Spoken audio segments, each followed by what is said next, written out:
So many people are interested in my video about, let's say, how do you spray outside? How do you leave it so clean? How come you don't get dust on the vehicle? Because I told them, there was a couple other things I have to mention.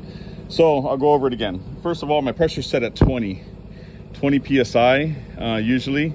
I do go a little higher. So 20 PSI, maybe lower when I first mix the clear coat. The clear coat is mixed 50% reduced. So it's even more, even 60, 70 on the first pass. The reason I do that is so that when the atomization is so tiny that you don't get the fisheye, or you don't get the, not only don't you get fisheye, but you don't get too big splatters. You know, they're real small, real fine splatters, as you can see, maybe a little bit, you know, just real fine. So that I come over with my high solid. So this has been done with the 50%.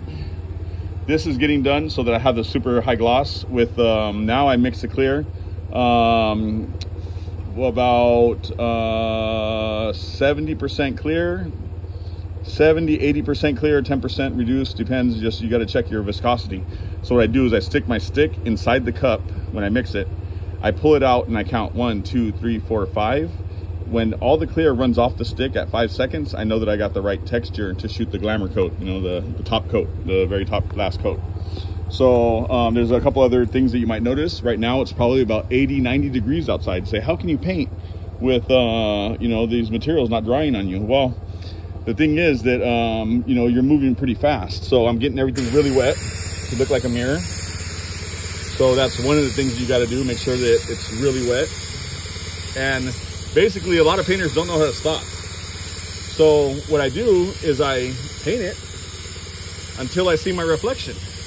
So that's an amazing way to learn how to stop. So you can see now down here, very low reflection. Now up top, you're gonna see a high reflection. So now I got my high glamour coat solid, very little reduced. The only reason it's reduced is to come out of the gun. Because at 100%, it's very thick and the atomization is very high, and it doesn't leave it very shiny. So here's my gloss coat coming on. And you'll see how the reflection is looking beautiful. And I've gone over my limit for the video. Thank you.